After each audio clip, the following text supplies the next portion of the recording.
THI education channel को subscribe करें, like share comment और हाँ बेल आइकॉन को दबाना न भूलें ताकि हमारे सभी वीडियो की जानकारी सबसे पहले आपको मिलती रहे।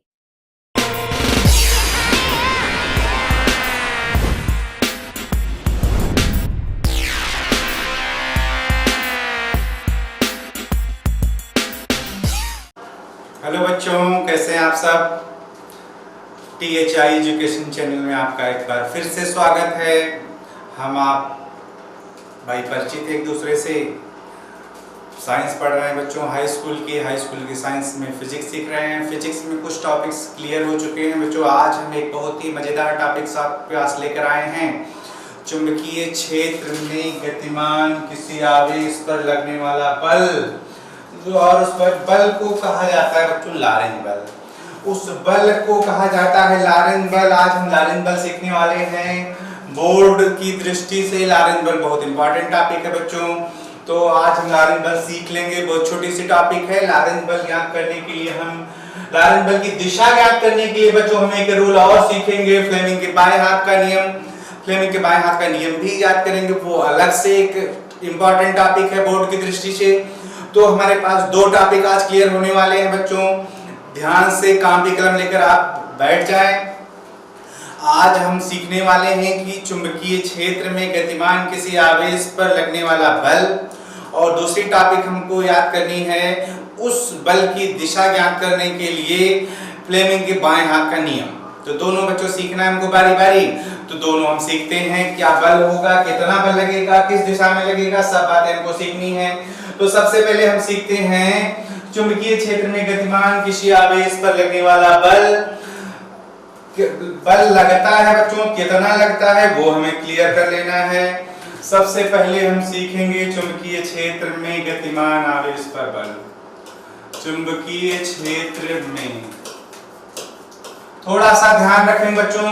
चुंबकीय क्षेत्र में बल एक्चुअली तब लगता है जब आवेशित कण चुंबकीय क्षेत्र के समांतर ना हो, दिशा में ना हो, अदरवाइज लगता है। तो हम थोड़ा सा कंडीशन स्पष्ट कर देते हैं। चुंबकीय क्षेत्र में क्षेत्र के लंबवत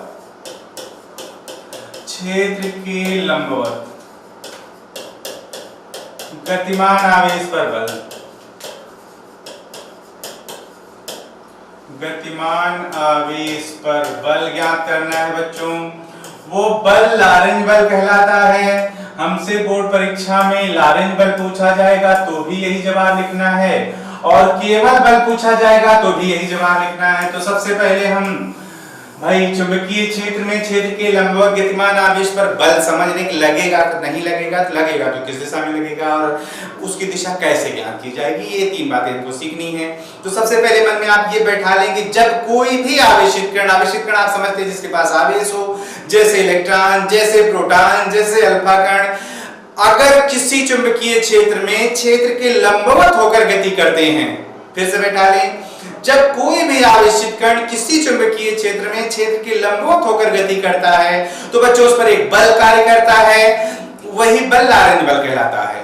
बैठा कि जब कोई आवेशित कण किसी चुंबकीय क्षेत्र में क्षेत्र के लंबवत होकर गति करता है तो उस पर एक बल कार्य करता है, वही बल लॉरेंज बल कहलाता है। अब याद हो गया तो एक लाइन और याद कर लें कि इस बल की जो दिशा होती है वो चुंबकीय क्षेत्र और कण के चलने दोनों की दिशाओं के लंबवत होती है। स्पष्ट हुआ कि जो लॉरेंज बल लगता है, लॉरेंज बल की दिशा कण के चलने की दिशा के भी लंबवत होती है, साथ साथ चुंबकीय क्षेत्र के भी लंबवत होती है।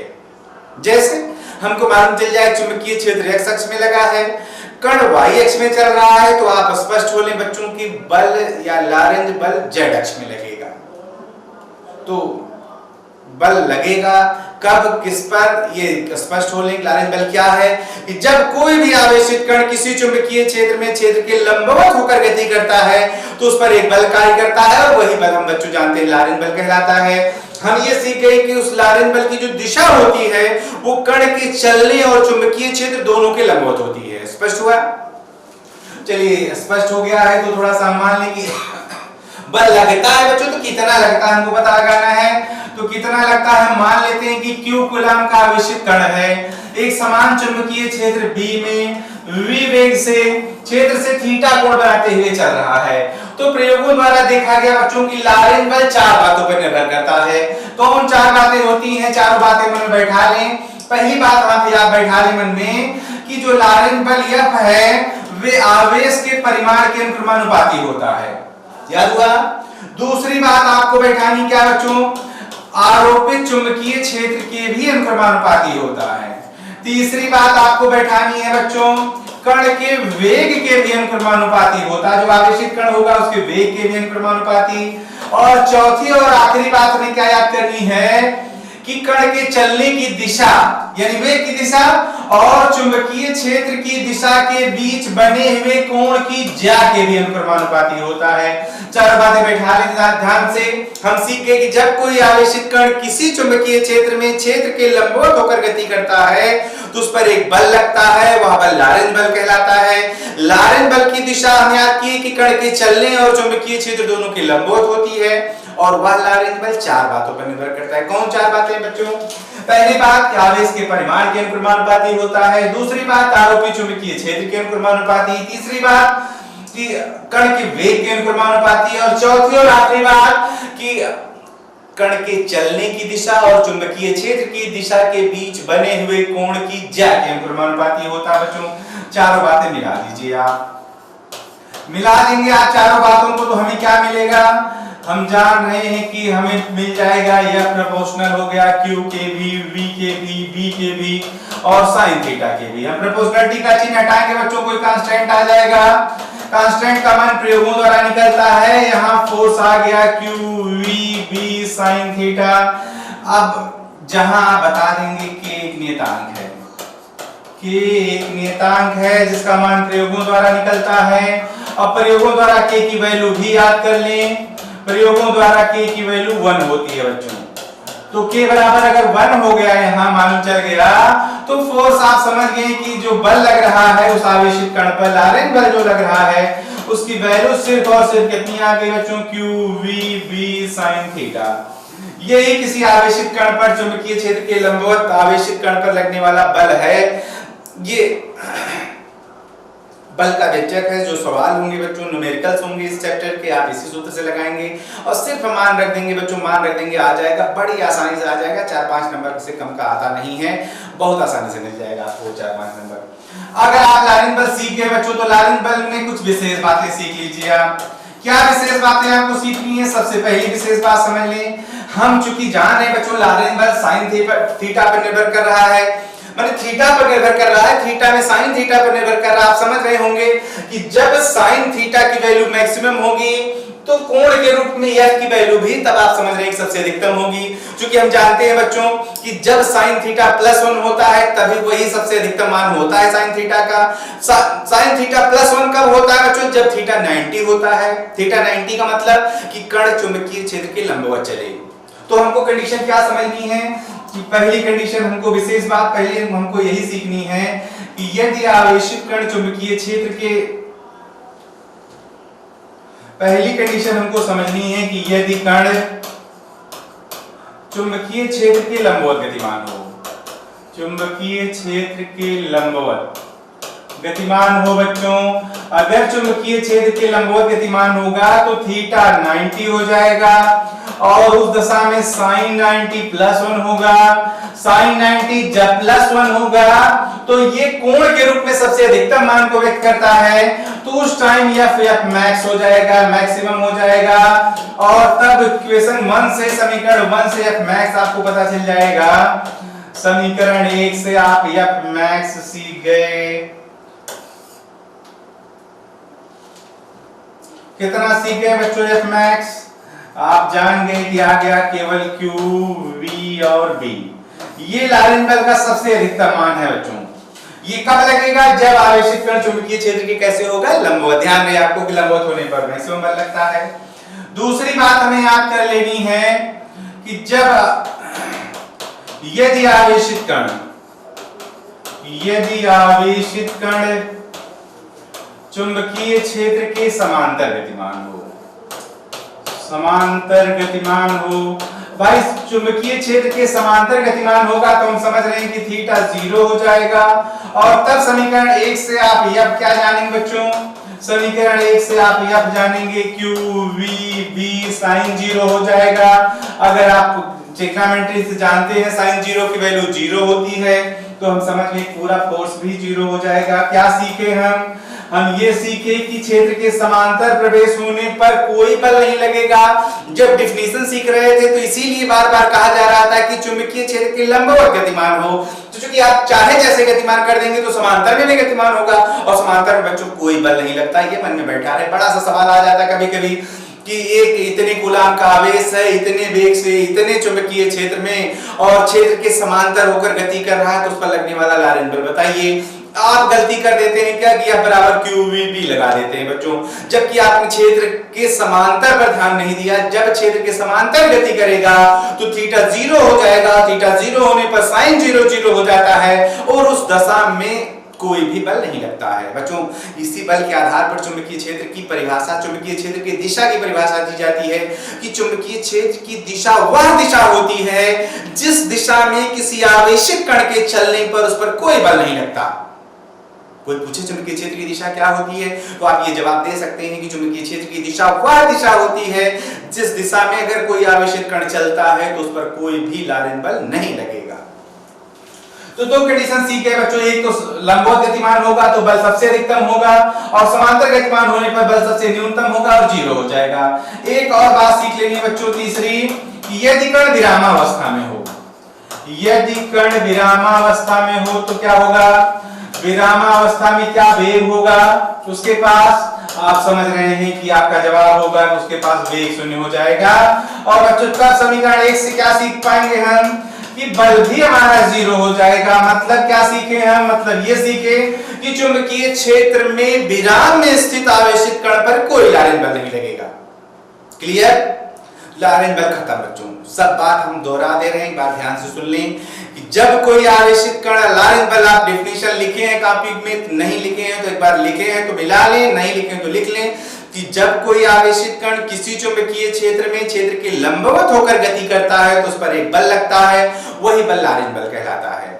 वहीं फिर से नई लाइन से लिख दीजिएगा, इस बल की दिशा कण के चलने और चुंबकीय क्षेत्र दोनों के लंबवत होती है। क्लियर? चलिए अब आगे क्या समझा देंगे। आप मान लेते हैं कि Q कूलाम का कोई आवेशित कण एक समान चुंबकीय क्षेत्र B में क्षेत्र से थीटा कोण बनाते हुए गति करता है। तो प्रयोगों द्वारा ये देखा गया कि कण पर लगने वाला लॉरेंट बल 4 बातों पर निर्भर करता है बच्चों। कौन 4 बातें? आवेश के अनुक्रमानुपाती, चुंबकीय क्षेत्र के अनुक्रमानुपाती, वेग के अनुक्रमानुपाती और कण के चलने की दिशा और चुंबकीय क्षेत्र के बीच बने हुए कोण की ज्या के भी अनुक्रमानुपाती होता है। मिला दिया आपने चारों नियमों को तो हम जान गए कि प्रोपोर्शनल QV sin थीटा के प्रोपोर्शनल D का चिन्ह हटा, एक कांस्टेंट आ गया, नियतांक आ गया। और प्रयोगों द्वारा आप जान ले बच्चों की K की वैल्यू 1 होती है और तब लॉरेंट बल हमको पता चल गया कि यह बराबर आ गया QV sin थीटा। यही लॉरेंट बल का व्यंजक है। सारे न्यूमेरिकल इसी से लगाने हैं। कुछ विशेष कंडीशंस भी आपने सीखी है कि अगर लंबवत गतिमान होगा तो बल सबसे अधिकतम होता है और किसकी वैल्यू QVB होगी। जब समांतर गतिमान होगा तो थीटा 0 होने से बल 0 हो जाएगा और अगर कण विरामावस्था में है तो वेग 0 होने से भी बल 0 हो जाएगा। तीनों बातों का ध्यान रखेंगे आप। तो बच्चों ये लॉरेंट बल खत्म हो गया। अब हमको एक और महत्वपूर्ण और बड़ी दिलचस्प टॉपिक सीखनी है कि चुंबकीय मतलब इस लॉरेंट बल की, इस चुंबकीय बल की दिशा कैसे ज्ञात करेंगे। तो दिशा ज्ञात करने के लिए फ्लेमिंग ने एक रूल बनाया है, फ्लेमिंग के बाएं हाथ का नियम है। अब हम सीखेंगे चुंबकीय क्षेत्र की माने चुंबकीय बल की दिशा ज्ञात करने के लिए फ्लेमिंग के बाएं हाथ का नियम। लॉरेंट बल की दिशा ज्ञात करने के लिए फ्लेमिंग के बाएं हाथ का नियम। तो फ्लेमिंग के बाएं हाथ का नियम बच्चों आपकी स्क्रीन पर है, उसी को ध्यान से देख लें, उसी को आप याद कर लें। फ्लेमिंग के बाएं हाथ का नियम। तो बाएं हाथ के नियम से क्या ज्ञात करते हैं? आपको याद हो गया है कि फ्लेमिंग के बाएं हाथ का जो नियम है वो क्या सिखाता है? किसी आवेशित कण पर लगने वाले लॉरेंट बल की दिशा को बताता है। तो फ्लेमिंग के बाएं हाथ के नियम को हमें याद कर लेना है, ये परीक्षा की दृष्टि से बहुत महत्वपूर्ण है। उसके अलावा न्यूमेरिकल्स में दिशा पूछी जाती है बच्चों, तो दोनों के लिए हमको पहले याद कर लेना है। क्या याद कर लेना है? यदि हम अपने बाएं हाथ के अंगूठे, तर्जनी और मध्यमा को इस प्रकार से फैलाएं, या यदि हम अपने बाएं हाथ के अंगूठे तथा उसके पास की दोनों अंगुलियों को इस प्रकार से फैलाएं कि तीनों परस्पर लंबवत हों, देख रहे हैं स्क्रीन पे तीनों फैलाया गया है। यदि तर्जनी जो हमारी है वो चुंबकीय क्षेत्र की दिशा और मध्यमा धारा की दिशा प्रदर्शित करे, विद्युत धारा की दिशा प्रदर्शित करे, तो ये जो अंगूठा होता है वो दो बातों पर बल की दिशा बताता है। एक तो धारावाही चालक पर, धारावाही चालक पर भी चुंबकीय क्षेत्र में बल लगता है, पीछे सीख चुके हैं। उस बल की भी दिशा प्रदर्शित करेगा, साथ साथ लॉरेंज बल की भी दिशा प्रदर्शित करता है। तो फिर से याद कर लें, यदि हम बाएं हाथ के अंगूठे, तर्जनी और मध्यमा को इस प्रकार से फैलाएं कि तीनों परस्पर लंबवत हों। यदि तर्जनी किसकी दिशा? चुंबकीय क्षेत्र की।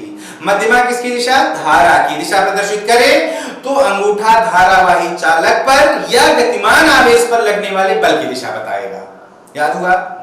यदि हम अपने बाएं हाथ के अंगूठे, तर्जनी और मध्यमा को इस प्रकार से फैलाएं, लिखिए, अंगूठे, तर्जनी और मध्यमा को इस प्रकार से फैलाएं कि तीनों परस्पर लंबवत हों। यदि तर्जनी चुंबकीय क्षेत्र की दिशा तथा मध्यमा धारा की दिशा बताए, तो अंगूठा लॉरेंज बल की अथवा धारावाही चालक पर लगने वाले बल की दिशा बताएगा। चलिए अभी लगाना है, थोड़ा सा लगाने के लिए अब कौन उंगली क्या बता रही है बच्चों, आपसे भूल सकता है। भूलने की बीमारी दूर करने के लिए एक ट्रिक आपके स्क्रीन पर है बच्चों। हाँ, ये अंगूठा देख रहे हैं, ये तर्जनी देख रहे हैं, ये मध्यमा देख रहे हैं बच्चों।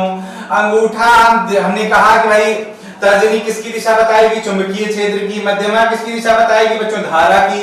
और अंगूठा किसकी दिशा बताएगा? बल की या फोर्स की दिशा बताएगा। याद करने का एक सरल सा बहुत उपाय है आपके पास, आप याद कर लीजिए, फादर, मदर और चाइल्ड। एफ से फादर बच्चों, एफ से फोर्स होगा, एम से मदर बच्चों, एम से मैग्नेटिक फील्ड भी होगा, और सी से चाइल्ड भी होता है, सी से करंट भी होता है। तो क्रम से father, mother, child, force, magnetic field, child.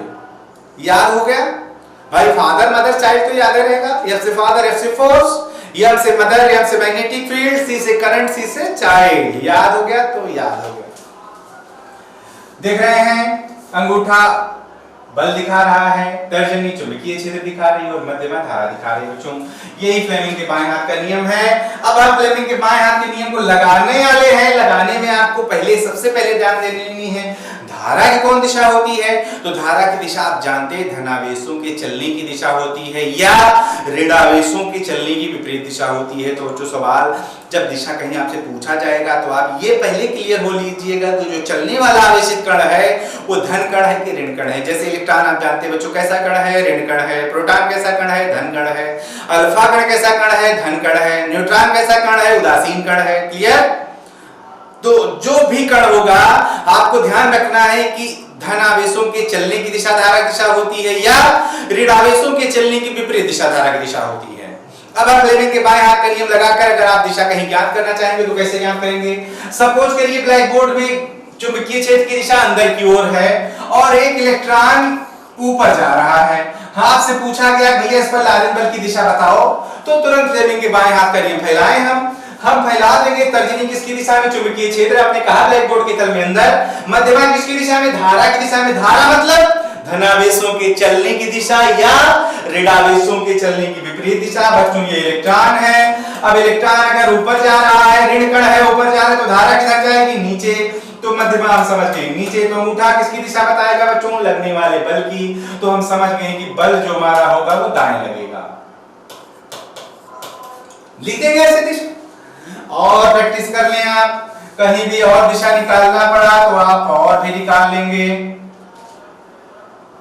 मान लीजिए आपको मालूम चल गया कि मैग्नेटिक फील्ड या चुंबकीय क्षेत्र की दिशा ब्लैक बोर्ड में बाहर की ओर है, चलिए बाहर चला दीजिए। अब की हम मान लेते हैं कि एक प्रोटॉन है, वो हम मान लेते हैं कि दाईं तरफ चल रहा है बच्चों। ये चलने की दिशा हो गई। धनावेश है प्रोटॉन के चलने की दिशा मतलब धनावेश के चलने की दिशा। धनावेश के चलने की दिशा बच्चों धारा की दिशा होती है। अब धारा की दिशा हो गई दाएं। चुंबकीय क्षेत्र आपने कहा ऊपर। अब अपना थोड़ा सा हाथ फैलाए। चुंबकीय क्षेत्र आपने कहा किधर? चुंबकीय क्षेत्र आपने कहा कि ब्लैक बोर्ड के तल के लंबवत ऊपर। धारा किधर बच्चों? धारा आपने कहा है भाई धनावेशों के चलने की दिशा, तो धारा उधर जा रही है। धारा तर्जनी उधर कर दी। अंगूठा देख रहे हैं बच्चों किधर, अंगूठा देख रहे हैं किधर हो गया है, नीचे हो गया है, तो इसका मतलब बल किधर लगेगा, नीचे। क्लियर हुआ कि नहीं हुआ, हो गया क्लियर। आप समझ रहे हैं क्लियर हो गया है। ये फोर्स की दिशा हो गई बच्चों। ऐसे ही सवाल में भी न्यूमेरिकल जब लगाएंगे तो आपसे बता देगा कि चुंबकीय क्षेत्र कागज के तल में इस दिशा में है, इलेक्ट्रॉन इस दिशा में जा रहा है, प्रोटॉन इस दिशा में जा रहा है, अल्फा कण इस दिशा में जा रहा है, तो उस पर लगने वाले लॉरेंट बल का मान बताइए। तो मान ज्ञात करने के लिए वही सूत्र जो पढ़े भी आप, F बराबर q v b sin theta लगा लेंगे। और दिशा ज्ञात करने के लिए बच्चों फ्लेमिंग के बाएं हाथ का नियम भूले ना, फादर मदर चाइल्ड, F से फादर, F से फोर्स, M से मदर, M से मैग्नेटिक फील्ड और C से करंट, C से चाइल्ड। याद हो गया। अब जहां लगाना होगा वैसे ही हाथ फैला लेंगे। तर्जनी को चुंबकीय क्षेत्र में, मध्यमा को धारा की दिशा में कर देंगे तो अंगूठा बल की दिशा बता देगा। आप भी बता देंगे, आपका नंबर सेट हो जाएगा। तो हम समझ रहे हैं बच्चों आज बड़ी दिलचस्प टॉपिक है आपके लिए, 10th में भी इंपॉर्टेंट है, 12th में भी इंपॉर्टेंट है। तो आज आप छोटी सी टॉपिक है अच्छे से याद कर लेंगे और उससे जुड़े हुए न्यूमेरिकल लगाएंगे। कल हम फिर से एक नई टॉपिक लेकर आपके सामने हाजिर होंगे, तब तक के लिए शुभ रात्रि। तो आप ये पहले क्लियर हो लीजिएगा कि जो चलने वाला आवेशित कण है वो धन कण है कि ऋण कण है। जैसे इलेक्ट्रॉन आप जानते हैं बच्चों कैसा कण है, ऋण कण है। प्रोटॉन कैसा कण है, धन कण है। अल्फा कण कैसा कण है, धन कण है। न्यूट्रॉन कैसा कण है, उदासीन कण है। क्लियर। तो जो भी कण होगा आपको ध्यान रखना है कि धन आवेशों के चलने की दिशा धारा की दिशा होती है या ऋण आवेशों के चलने की विपरीत दिशा धारा की दिशा होती है। अब आप फ्लेमिंग के बाएं हाथ का नियम लगाकर अगर आप दिशा कहीं ज्ञात करना चाहेंगे तो कैसे ज्ञात करेंगे। सपोज करिए ब्लैक बोर्ड में चुंबकीय क्षेत्र की दिशा अंदर की ओर है और एक इलेक्ट्रॉन ऊपर जा रहा है। हाँ, आपसे पूछा गया भैया इस पर लॉरेंट बल की दिशा बताओ, तो तुरंत फ्लेमिंग के बाएं हाथ का नियम फैलाएं। हम फैला देंगे। तर्जनी किसकी दिशा में, चुंबकीय क्षेत्र। आपने कहा ब्लैक बोर्ड के तल में अंदर। मध्यमा किसकी दिशा में, धारा की दिशा में। धारा मतलब धनावेशों के चलने की दिशा या ऋणावेशों के चलने की विपरीत दिशा। बच्चों ये इलेक्ट्रॉन है। अब इलेक्ट्रॉन अगर ऊपर जा रहा है, ऋण कण है, ऊपर जा रहा है, तो धारा किधर जाएगी, नीचे। तो मध्यमा हम समझ गए नीचे। तो अंगूठा किसकी दिशा बताएगा बच्चों, लगने वाले बल की। तो हम समझ गए कि बल जो हमारा होगा वो दाएं लगेगा। लिख देंगे ऐसे दिशा और प्रैक्टिस कर लें आप। कहीं भी और दिशा निकालना पड़ा तो आप और भी निकाल लेंगे। मान लीजिए आपको मालूम चल गया कि मैग्नेटिक फील्ड या चुंबकीय क्षेत्र की दिशा ब्लैक बोर्ड में बाहर की ओर है, चलिए बाहर चला दीजिए। अब की हम मान लेते हैं कि एक प्रोटॉन है, वो हम मान लेते हैं कि दाईं तरफ चल रहा है बच्चों। ये चलने की दिशा हो गई। धनावेश है प्रोटॉन के चलने की दिशा मतलब धनावेश के चलने की दिशा। धनावेश के चलने की दिशा बच्चों धारा की दिशा होती है। अब धारा की दिशा हो गई दाएं। चुंबकीय क्षेत्र आपने कहा ऊपर। अब अपना थोड़ा सा हाथ फैलाए। चुंबकीय क्षेत्र आपने कहा किधर, चुंबकीय क्षेत्र आपने कहा कि ब्लैक बोर्ड के तल के लंबवत ऊपर। धारा किधर बच्चों, धारा आपने कहा है भाई धनावेशों के चलने की दिशा, तो धारा उधर जा रही है। धारा तर्जनी उधर कर दी। अंगूठा देख रहे हैं बच्चों किधर, अंगूठा देख रहे किधर हो गया है, नीचे हो गया है, तो इसका मतलब बल किधर लगेगा, नीचे। क्लियर हुआ कि नहीं हुआ, हो गया क्लियर। आप समझ रहे हैं क्लियर हो गया है। ये फोर्स की दिशा हो गई बच्चों। ऐसे ही सवाल में भी न्यूमेरिकल जब लगाएंगे तो आपसे बता देगा कि चुंबकीय क्षेत्र कागज के तल में इस दिशा में है, इलेक्ट्रॉन इस दिशा में जा रहा है, प्रोटॉन इस दिशा में जा रहा है, अल्फा कण इस दिशा में जा रहा है, तो उस पर लगने वाले लॉरेंट बल का मान बताइए। तो मान ज्ञात करने के लिए वही सूत्र जो पढ़े भी आप, F बराबर q v b sin theta लगा लेंगे। और दिशा ज्ञात करने के लिए बच्चों फ्लेमिंग के बाएं हाथ का नियम भूले ना, फादर मदर चाइल्ड। F से फादर, F से फोर्स, M से मदर, M से मैग्नेटिक फील्ड और C से करंट, C से चाइल्ड। याद हो गया। अब जहां लगाना होगा वैसे ही हाथ फैला लेंगे। तर्जनी को चुंबकीय क्षेत्र में, मध्यमा को धारा की दिशा में कर देंगे तो अंगूठा बल की दिशा बता देगा। आप भी बता देंगे, आपका नंबर सेट हो जाएगा। तो हम समझ रहे हैं बच्चों आज बड़ी दिलचस्प टॉपिक है आपके लिए, 10th में भी इंपॉर्टेंट है, 12th में भी इंपॉर्टेंट है। तो आज आप छोटी सी टॉपिक है अच्छे से याद कर लेंगे और उससे जुड़े हुए न्यूमेरिकल लगाएंगे। कल हम फिर से एक नई टॉपिक लेकर आपके सामने हाजिर होंगे, तब तक के लिए शुभ रात्रि।